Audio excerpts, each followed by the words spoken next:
Senhores do oitavo, últimas considerações sobre os monômios, tá? Como que a gente junta eles? Como que a gente mistura eles? Nada como, falarmos que a gente está misturando quando a gente está adicionando, tá? Quando a gente junta monômios negativos com monômios positivos, a gente está fazendo uma adição. A gente está misturando, tá? Como que a gente faz essas adições?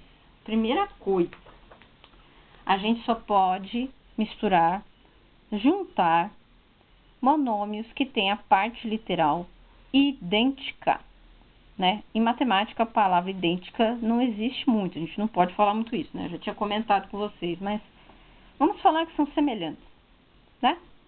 Então, eu só posso juntar partes literais, monômios semelhantes. Então, vou procurar a parte literal idêntica. Aqui, no caso, eu tenho AX e AX. É idêntico. Então, eu posso juntar. Se eu tenho 5AX mais 6AX, eu tenho 11AX. Ó, tá vendo? Não sai as tripas, não. Vamos procurar partes idênticas. Semelhantes, né? Ó, eu tenho xzinho e xzinho. O y, se não pode juntar, se ele não é semelhante, ele não pode juntar. E não tem outro y, então vai ficar solteiro, sozinho mesmo. Eu tenho 2xzinhos mais 7xzinhos, dá 5xzinhos. E o 3y eu não posso juntar com ele, tá, gente? Vai ficar desse jeito, ó. Não pode somar. Porque você não sabe quem é esse x aí. E você não sabe quem é o y. Isso é um modelo, tá? Modelo tem que ser tratado como desconhecidos, como variáveis, tá? Então, a gente não pode juntar eles, tá? E a ordem aqui não importa, tá, gente? Se o 3y ficar na frente e o 5y ficar depois. Lembra que a adição é comutativa, tá? Não importa a ordem. Outro exemplo. Ó, eu tenho números e partes literais, ó, que tem semelhança. Então, eu vou juntar número com número, que pode juntar aí partes semelhantes com partes semelhantes, ó. Eu tenho 1xzinho menos 5. Então, eu vou ter menos 4, né? Ó, menos 4, ó, já arrumei. E o número, 2 menos 3 é menos 1. E a ordem não importa, eu poderia ter colocado o 1 primeiro, tá? Não importa. Agora, vocês vão perceber com o tempo que quanto maior for as expressões, no caso de polinômios, né? A gente costuma colocar as cabecinhas da maior para menor. Mas isso é uma outra aula, uma outra história, tá? Vamos somar mais aqui. Quero mostrar essa para vocês, ó. Vamos procurar partes semelhantes. Isso aqui eu botei como uma pegadinha, por quê? Porque todo mundo vai achar que todos são semelhantes e não é. Aqui eu tenho um x2y, aqui eu tenho um x2y, e aqui eu tenho um xy2, ó. Esse não é igual a esse, por mais parecido que seja, tá? Esse é parecido com esse, então tomem cuidado, tá? 2 mais 3 vai dar 5x2y, ó, já juntei. E esse, eu tenho esse igual a esse, ó, o xy2, junto com esse xy2 aqui, tá? São parecidos, mas não são os mesmos, hein? Toma cuidado. Menos 5 mais 3 é menos 2. Ó, se a parte literal não for igual, eu não posso fazer mais nada. Ó, não é difícil, gente. É fácil. Quando tiver parênteses, colchetes ou chave, a gente vai ter um comportamento idêntico a quando a gente fazia expressões.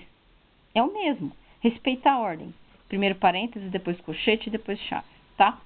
Eu gosto, tem gente que acha o valor daqui primeiro, enfim. Mas quando a gente está falando de modelos, a gente não tem como achar o valor de dentro do parênteses primeiro. Então, o que eu fazia? Usava aquela outra artimanha.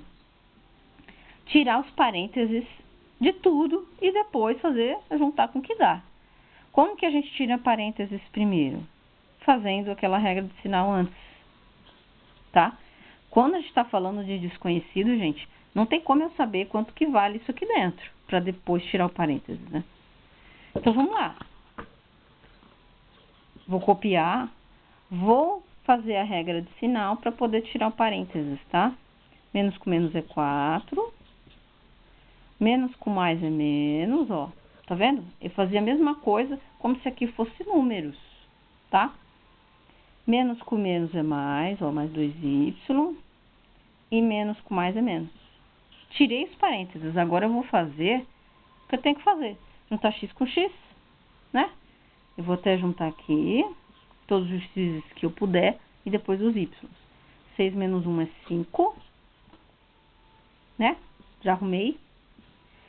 E aqui, ó, menos 1 mais 2 é mais 1. Aí, ó. Prontinho. Difícil? Não. Deixa eu fazer só mais um exemplo para vocês. Com um pouquinho mais de operadores lógicos, tá? Operadores de respeito. Aqui tem o colchete. Como é que eu faço para tirar o colchete? Vou tirar na ordem. Primeiro parênteses, depois o colchete, depois a chave, tá? Eu vou copiar tudo até chegar no parênteses. Quando chegar no parênteses, eu faço aquela regra de sinal, tá bom?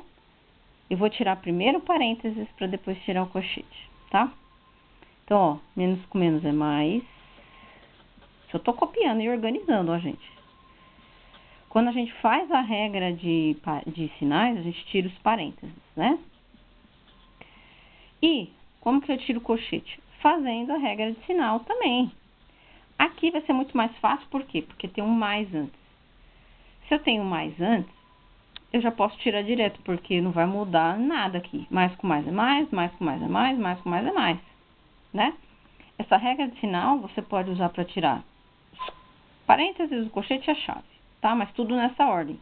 Primeiro esse, depois você vai para outra linha e vai fazendo igual uma escadinha, tá? Então, eu vou copiar, gente, sem nada, porque vocês já sabem que o jogo com os colchetes não vai mudar. Tá tudo sem operador de respeito, ó. O que eu faço agora? É só juntar o que pode, ó. AB2, AB2 e AB2. Vou juntar esses. 4 mais 3 é 7. Juntei. E B mais B é 2B. Não tem mais o que fazer, porque o AB não pode juntar. Eu não posso botar um B3 aqui, tá, gente? Não pode. Então, nas somas, a gente só pode juntar desconhecidos monômios semelhantes. Tá bom, gente? Por enquanto é isso e tá muito fácil.